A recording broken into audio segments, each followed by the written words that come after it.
From the Ticats Audio Network, this is Speaking with the Enemy. Welcome back to the Ticats Audio Network as we set the table for Hamilton and Edmonton on Tiger Cats pregame presented by Greenworks.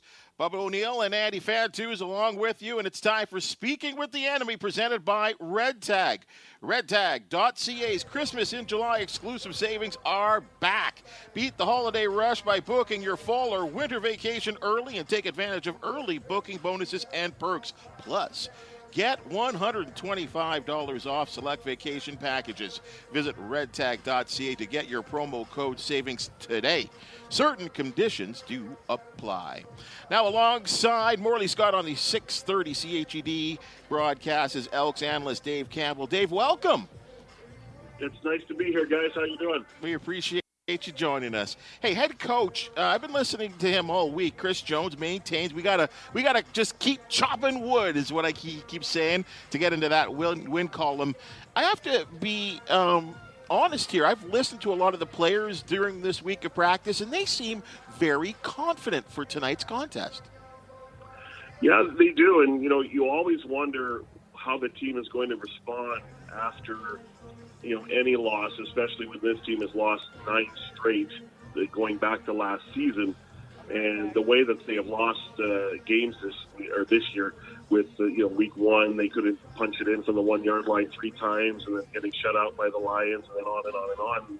And, how do they respond after a heartbreaking loss where a really bad coaching / mental error with C.J. Sims not fielding the kickoff and conceding the point? You wonder, okay, how are they going to respond? And they've responded quite well. And I think on one hand you go, okay, that's pretty good. I mean, it's clear that the coaching staff still has their attention. The coaching staff is doing enough to make them smile, as Chris Jones likes to say. And obviously they still are able to teach them and coach them and that sort of thing. My worry is I hope that this team isn't getting comfortable, and with we know what a winning culture is like. A losing culture is the direct opposite. Where a winning culture, you find ways to win, and you accept only whatever it takes to win. Where the losing culture, it's kind of like, well, we're waiting for the bad thing to happen in a game, and when it happens, it happened to us again. Or maybe they become too satisfied in moments of the game where maybe they're not saying that necessarily happened in Regina, but I think this team needs to raise the bar, and when is enough? And but I'll give them credit. They have come out and they have practiced well. They have said the right things. It doesn't look like there's dissension in the ranks here, but they got to win badly. And until they win, this team is just going to get more questions and more arrows pointed towards them, and it's not good right now. So they got to get a win to change this. Dave, Taylor Cornelius signed a big extension in the offseason and, yet to win a game at home. He is getting the start tonight. Is this his job? Is he secure in his role here, or is he, looking over his shoulder? That's a great question. I think partly you could say he's looking over his shoulder with Jared Dagey or Trey Ford, but I also think the coaching staff with Chris Jones as the head coach is still trying to have faith in their guy that they gave starter money to late in the season last year, and he's on the low end of the starter scale, but still it's starter money. They're trying to do whatever they can to make him comfortable and to make him successful, but I do sense there is some frustration from Chris Jones that they're waiting for it to start to improve. And Chris Jones at the start of the season said the data supports that the third year of a quarterback in the CFL you see a 20% increase. We're not quite seeing that. Well, we're not seeing that at all. I think Taylor Cornelius is in a tough spot. He is the senior quarterback among a group of inexperienced quarterbacks, which is, as I mentioned, Dagey and Trey Ford and Khalil Tate, who's on their practice roster.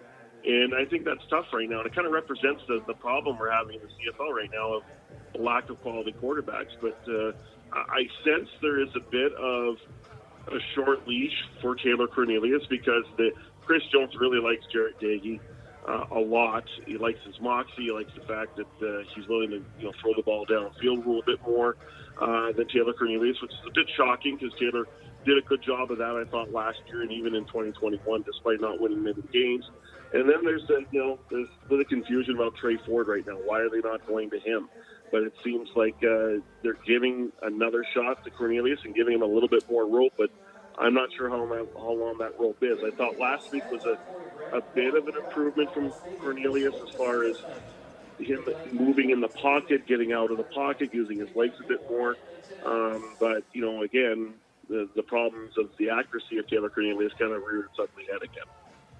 When you bring in big-name receivers, Eugene Lewis, Stephen Dunbar Jr., Kyron Moore, to name a few, does the lack of production cause any internal issues amongst the skill positions in offense? Yeah, I don't quite sense that. Now, it was interesting after the 22-0 loss to the Lions. Eugene Lewis was asked, about getting more targets, and he, obviously said, yes, I want more targets. And I think any receiver would probably say that. If you don't want the ball, don't play for me, right? Kind of thing. But now with Eugene Lewis out, it creates a bit of an opportunity. But there's a hole without Geno Lewis. But Stephen Dunbar has stepped up, and Kyron Moore stepped up a little bit. The biggest surprise is Dylan Mitchell. 7 catches for 38 yards in 5 games. That's unbelievable. I would not have predicted that, but I don't sense that there is a lot of frustration. I think there was early on in the season, especially after that 22-0 loss. I think there was that was a really shocking moment for this team that with all that talent, even with Taylor Cornelius, they couldn't produce a point. But I think since then, with the loss of Geno Lewis, it's more of a, we got to come together here, guys. Like we can't just have the frustration level be so high that we're gonna cave in here. So I think this team has kind of stepped up a little bit on the offensive side as far as leadership goes, and in a group that doesn't have a lot of leaders, but they're trying to make the best of it and make this work. Going into Week 6 matchup tonight, 0-5 are the Elks. What would you say is the strength of this team, and what would be the biggest area of needing improvement?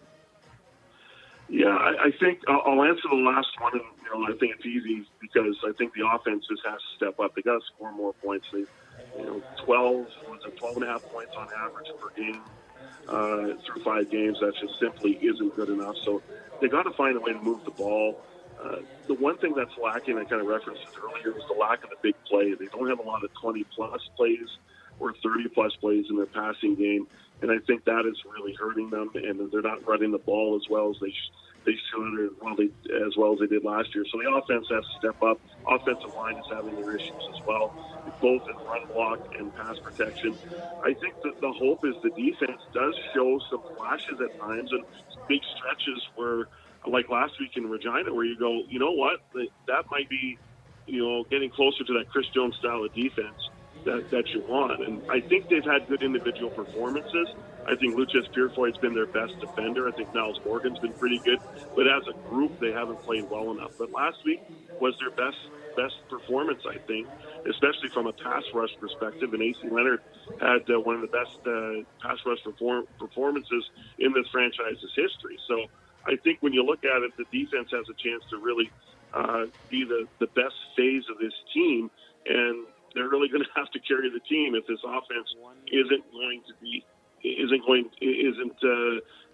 to be improved enough. And we're waiting for the offense to be improved enough. But I think the defense has a chance to carry them. But they got to play better collectively as a group.